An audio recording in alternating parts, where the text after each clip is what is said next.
Imagina estar en las vísperas de una gran batalla medieval. Los tambores suenan, las banderas ondean en lo alto y la tensión se respira en el aire. Cientos de hombres se preparan para arriesgarlo todo, pero antes de lanzarse al combate, hay algo que no podía faltar: la comida, porque incluso el guerrero más valiente necesitaba energía para soportar el peso de la armadura, el esfuerzo del combate cuerpo a cuerpo y las largas horas de espera bajo el sol o la lluvia. Lo que comían los soldados medievales antes de ir a la guerra era mucho más que simple alimento. Era la diferencia entre resistir o caer en el primer choque de espadas. Antes de que te sumerjas en este viaje al pasado y descubras los platos, las bebidas y las costumbres que llenaban las mesas de los campamentos militares, te invito a que apoyes este contenido con un me gusta, te suscribas al canal y actives la campanita de notificaciones. Así podrás seguir con nosotros el recorrido por la vida cotidiana de aquellos tiempos y no perderte ninguno de los secretos de la Edad Media. Ahora sí, pongámonos en la piel de un soldado que, al amanecer, se prepara para enfrentarse a lo desconocido. Lo primero que hay que entender es que la dieta de un guerrero medieval estaba muy lejos de los banquetes de los reyes. Mientras en los castillos se servían carnes asadas, vinos importados y manjares exóticos, en los campamentos la realidad era mucho más humilde. El pan era el alimento esencial, al punto que en muchas lenguas medievales la palabra pan era sinónimo de comida. Acompañado de queso, manteca o un poco de carne salada, constituía la base de la alimentación. El pan, sin embargo, no siempre era fresco ni de la mejor calidad. Muchas veces estaba hecho de granos mezclados con cebada, centeno o avena, y en épocas de escasez se llegaban a usar incluso harinas con restos de legumbres. Lo importante era que fuera nutritivo y fácil de transportar. Los soldados lo cargaban en bolsas de tela y lo mojaban en caldo o vino para ablandarlo cuando se endurecía. Otro alimento imprescindible era el queso. Su ventaja principal era que se conservaba durante mucho tiempo sin estropearse, lo que lo convertía en un recurso ideal para largas campañas. Aportaba proteínas y grasas, necesarias para resistir las exigencias físicas del combate. El queso duro, acompañado de pan, era casi siempre el desayuno de un soldado antes de salir a marchar. La carne también estaba presente, pero no de la forma en que la imaginamos hoy. No había asados abundantes ni filetes jugosos. Lo que predominaba era la carne salada y ahumada, preservada para durar días o semanas. El cerdo era muy común, pues podía criarse en casi cualquier lugar y su grasa se usaba también para cocinar. El vacuno, en cambio, era más raro en la dieta de un soldado raso, ya que requería más recursos. Muchas veces lo que se consumía eran embutidos o pedazos pequeños cocidos en sopas. Las sopas y los guisos eran otra parte fundamental de la alimentación. Cocinar en grandes ollas permitía alimentar a muchos hombres con pocos recursos, mezclando carne, verduras y legumbres. Estos platos eran más fáciles de digerir y aportaban líquidos, algo esencial cuando se estaba en campaña y el agua no siempre era segura para beber. De hecho, muchas veces los soldados preferían tomar cerveza o vino aguado en lugar de agua, porque era más seguro y ayudaba a evitar enfermedades. La cerveza, sobre todo en regiones del norte de Europa, era básica en la dieta. No solo se bebía por gusto, sino también porque aportaba calorías adicionales. En cambio, en las zonas mediterráneas predominaba el vino, aunque rara vez se bebía puro. Lo más común era mezclarlo con agua. En los campamentos, las bebidas eran tan importantes como la comida, ya que ayudaban a mantener la moral de las tropas. En cuanto a las verduras y legumbres, los soldados comían lo que se podía conseguir en cada región. Guisantes, lentejas, garbanzos y habas eran muy comunes, pues podían almacenarse secos y hervirse fácilmente. También se consumían cebollas y ajos, no solo por su sabor, sino porque se creía que daban fuerza y ayudaban a combatir enfermedades. Visualiza un caldero humeante, lleno de guiso de lentejas, con un trozo de carne salada flotando en él. Esa podía ser la última comida de muchos hombres antes de lanzarse a la batalla. La realidad, sin embargo, era dura. No siempre había suficiente comida. Las hambrunas, los saqueos y los problemas de suministro podían dejar a los soldados con raciones muy pobres. En esos casos, lo que predominaba era una mezcla de granos hervidos en agua, conocida como gachas. Aunque era simple y poco sabrosa, cumplía con su objetivo: llenar el estómago y dar algo de energía. A veces, los caballeros y nobles que lideraban los ejércitos comían un poco mejor. Ellos podían permitirse llevar consigo barriles de vino de calidad, especias caras como la pimienta o la canela, e incluso miel. También podían cazar aves o ciervos durante las campañas, algo impensable para los soldados comunes. La diferencia en la mesa reflejaba la diferencia en la sociedad. Mientras unos se conformaban con pan duro y queso, otros disfrutaban de manjares dignos de un banquete reducido.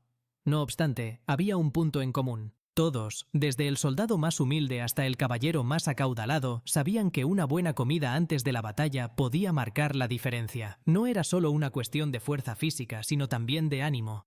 Compartir pan y vino con los compañeros de armas reforzaba la camaradería, recordaba a los hombres que no estaban solos y que luchaban codo a codo con quienes comían a su lado. De hecho, muchos relatos de la época mencionan que la noche antes de una batalla solía vivirse con una mezcla de silencio y ritual.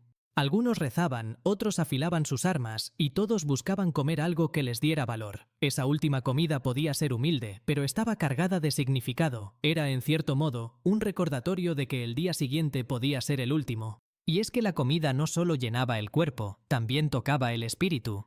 El aroma de un guiso, el crujido del pan recién horneado o el calor de una jarra de cerveza eran estímulos que ayudaban a los soldados a encontrar fuerza en medio de la incertidumbre.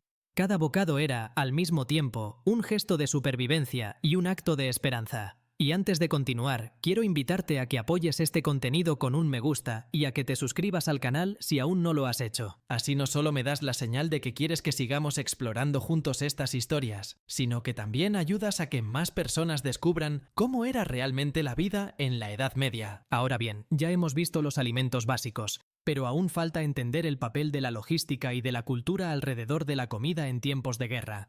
Porque no se trataba solamente de qué se comía, sino también de cómo se conseguía, cómo se preparaba y qué significaba para los hombres que marchaban hacia un destino incierto. Uno de los grandes retos de cualquier ejército medieval era asegurar el abastecimiento. A diferencia de los ejércitos modernos, no existían sistemas organizados de transporte con caravanas de camiones ni almacenes enormes. Lo que se tenía era un conjunto de carros tirados por animales, mulas de carga y, en muchos casos, las espaldas de los mismos soldados. Por eso, los alimentos más apreciados eran aquellos que podían durar sin echarse a perder. Pan duro, queso curado, carne salada, embutidos secos y granos. Todo debía resistir largos trayectos y cambios de clima. Pero el aprovisionamiento no siempre dependía de lo que se llevaba desde el punto de partida.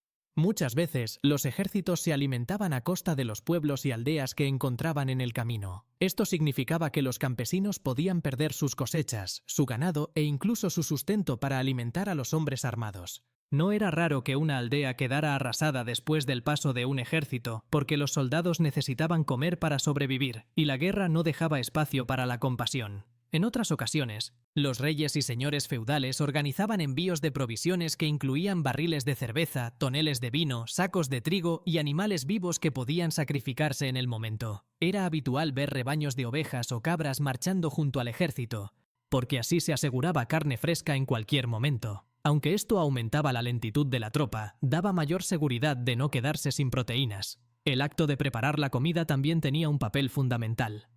En los campamentos se instalaban fogatas y se cocinaban grandes ollas que podían alimentar a decenas de soldados a la vez. Cada compañía solía tener a algunos hombres encargados de cocinar, quienes improvisaban recetas con lo que hubiera a disposición. No se trataba de chefs, sino de compañeros que sabían cómo hervir legumbres, salar carne o tostar pan en las brasas. Comer juntos alrededor del fuego era también un momento de pausa en medio de la tensión. Algunos testimonios medievales describen cómo los soldados podían improvisar comidas rápidas antes de una batalla, calentando pan duro con caldo o vino, friendo trozos de tocino o compartiendo un poco de queso. Nada era lujoso ni abundante, pero cada bocado contaba. La sensación de llenar el estómago, aunque fuera con un guiso simple, les daba fuerzas y los conectaba con algo profundamente humano: el acto de compartir comida antes de enfrentarse al peligro. En este contexto, no sorprende que muchos soldados desarrollaran supersticiones y rituales alrededor de la comida. Algunos creían que comer ajo o cebolla les daba coraje y los protegía de enfermedades. Otros pensaban que beber vino antes del combate les aseguraba fuerza y suerte. Había quienes guardaban un trozo de pan o de queso como amuleto, creyendo que, si sobrevivían, lo compartirían con sus seres queridos al regresar. Estos pequeños gestos muestran cómo la comida iba mucho más allá de lo físico y se cargaba de simbolismo espiritual. Los líderes también entendían este aspecto. Dar buena comida a las tropas antes de una batalla era una forma de elevar la moral. No importaba tanto la calidad como la sensación de abundancia. Repartir pan extra, servir vino más fuerte o cocinar carne fresca podía transformar el ánimo de un ejército cansado. Un soldado bien alimentado no solo tenía más energía, también estaba más dispuesto a obedecer y a luchar con lealtad.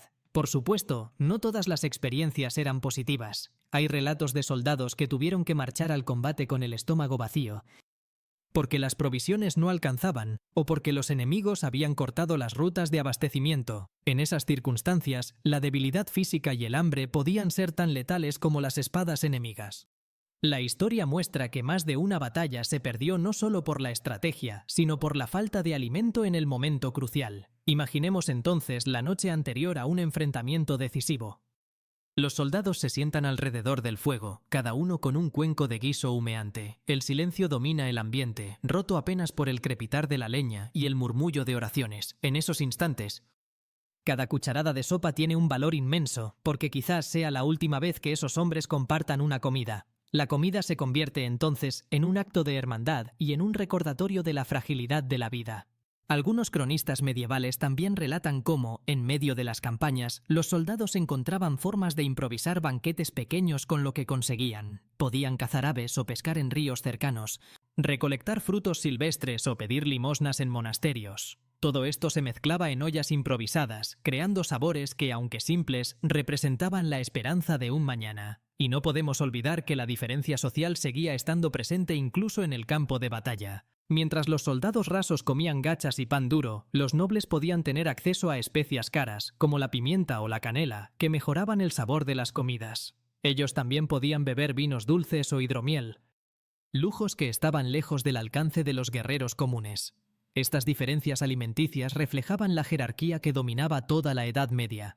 La comida, entonces, era un espejo de la sociedad, pero también un recordatorio de que todos, ricos o pobres, compartían la misma incertidumbre antes de una batalla. Una cena humilde o un banquete reducido podían convertirse en el último recuerdo de camaradería entre hombres que, al amanecer, arriesgarían todo en el campo de batalla. Así, cuando nos preguntamos qué comían los soldados medievales antes de ir a la guerra, no hablamos solo de pan, queso o guisos. Hablamos de un ritual cargado de significados, de un momento en el que los cuerpos se fortalecían y los espíritus se preparaban. Cada alimento era combustible, pero también era símbolo de unión, de fe y de esperanza en tiempos donde la vida podía terminar en cuestión de horas. La próxima vez que pienses en una batalla medieval, no imagines solo las espadas chocando o las lanzas brillando bajo el sol. Proyecta en tu mente también a los soldados sentados en círculo, compartiendo un trozo de pan duro, brindando con una jarra de cerveza o calentando las manos junto a una olla de guiso. Porque ahí, en esos instantes sencillos, se encontraba la verdadera esencia de la experiencia humana, la necesidad de alimentarse y de encontrar fuerza en lo cotidiano antes de enfrentar lo extraordinario. Y con esto llegamos al final de este recorrido. Si te gustó este viaje por los sabores y costumbres de la Edad Media, te invito a que le des un me gusta al video, que te suscribas al canal y que actives la campanita para que no te pierdas ninguno de nuestros próximos contenidos. Aquí seguiremos explorando no solo las batallas y las armas, sino también la vida cotidiana de aquellos tiempos que siguen despertando tanta fascinación en nosotros.